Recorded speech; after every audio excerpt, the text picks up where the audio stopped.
Dr. Mushtaq Ali Abbassi. Dr. Mushtaq Ali Abbassi is PhD in History from Cairo University, Pakistan, Islamabad. He is a faculty member in the Department of History and Pakistan Studies at Former Christian College, Lahore. Signed, Dr. Mushtaq Ali Abbassi. Thank you so much, sir. Just to remind you that we got a lot of speakers and we are running out of time. If you could limit your speech about 5 minutes, please, that will be much more appreciated. Thank you so much. Before I would start my speech, I would highlight some things and issues like Dr. Amir Abdul gave a good speech on Sindh and the discrimination or grievances of Sindh. The first thing is that not only the central government is responsible in creating all the problems for Sindhi nation, but also our own politicians are more responsible.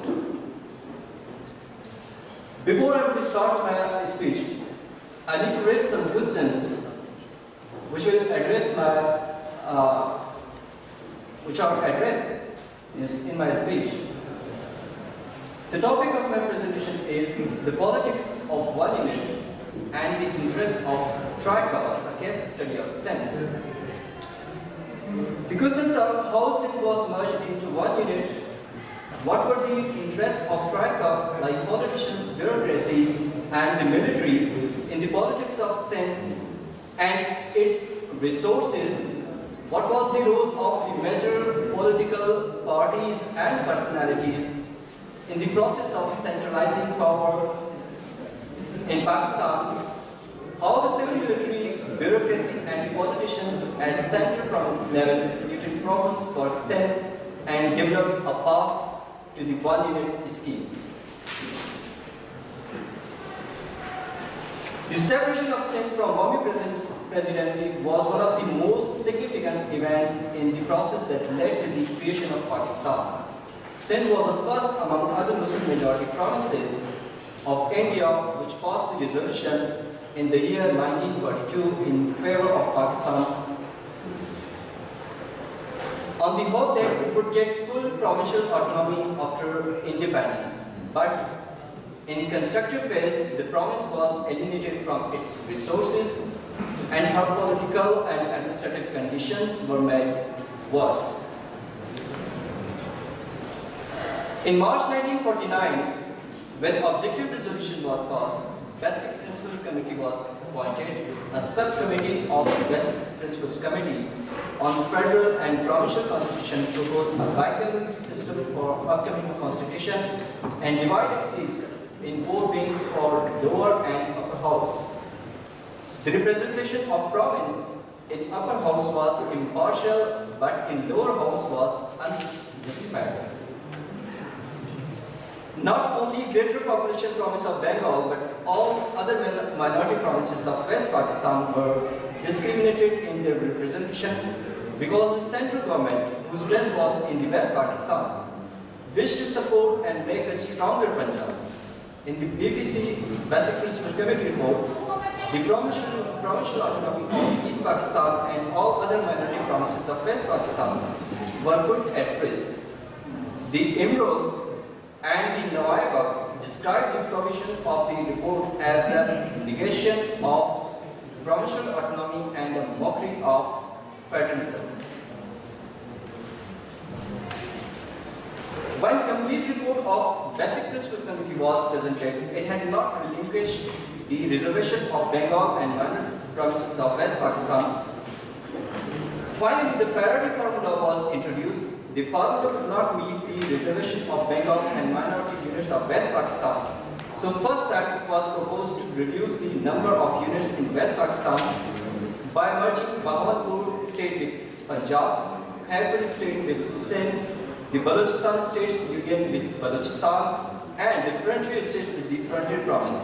By futility of above proposals, new proposal was geared up to merge all units of West Pakistan into single unit in order to curtail the populous majority of East Bengal. Prior to this,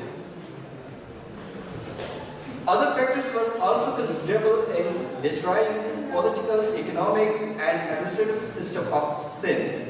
The administration was destabilized by a central government decision to move Sindh capital from Karachi to Hyderabad. Secondly, economic position was weakened by heavy influx of refugees and their rehabilitation process.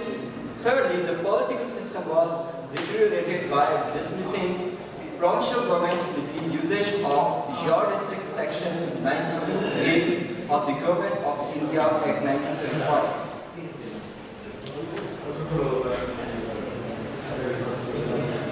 Finally, after a few years, in October 1954, Governor General Ghulam Muhammad had dismissed the Constituent Assembly and declared a state of emergency. At the same time, he put forth the introduction of one unit in motion, which abolished boundaries of West Pakistan. One unit was condemned by all units in East and West Pakistan except Punjab on the grounds that it assigned them permanent conditions of inferiority. In Sindh, the announcement of one unit resulted with the dismissal of Pirzada Ministry on October 8, 1954. Prior to this, his notion was closely linked with the need to preserve Sindh's provincial status within the constitution. Before his dismissal, 74 legislative members had supported his opposition to the merger plan. However, by the time the Sindh legislature met on December 11, the only opponents of merger were Pirzada, Ghulam Haider Shah, G.M. Sayyid, and two of his supporters. The opposition in Sindh was dealt with the simple and brutal method. The Speaker of the Sindh Assembly was arrested and taken into the desert as soon as it was known that he was about to oppose the one unit bill, and other opponents were dealt with by the similar method. G.M. Sayyid, who opposed any kind of zonal merger and insisted on constitutional changes recognizing the maximum provincial autonomy of the existing provinces of Pakistan, was arrested in response to his opposition to the unification plan, and his newspaper Al-Wahid, along with another Sindhi newspaper, Karham, was banned for apparently publishing news and views, which is allegedly written in the newspapers, that these newspapers were inciting the peoples of Sindh to mass agitation and violence not only in Sindh but in West Pakistan as well. The Prime Minister Muhammad Ali Bogra in November 1954 called a meeting of provincial chiefs,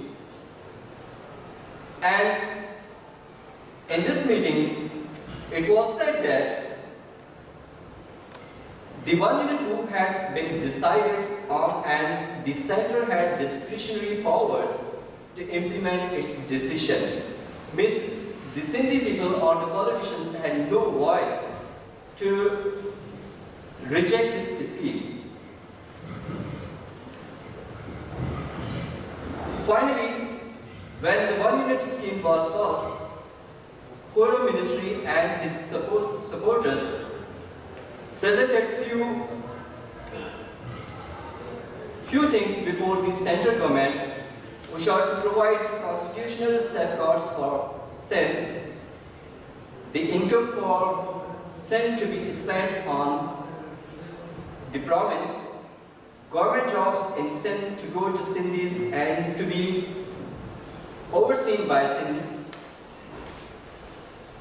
surplus land only, if any leftover, to be sold off as government decides, quota for Sindh to be fixed in the central government, adequate funding for Sindhi language and culture for which Sindh government had allocated initial amounts, reasonable share for Sindhis in defense services, no law to be imposed on Sindh against the wishes of the majority of its members.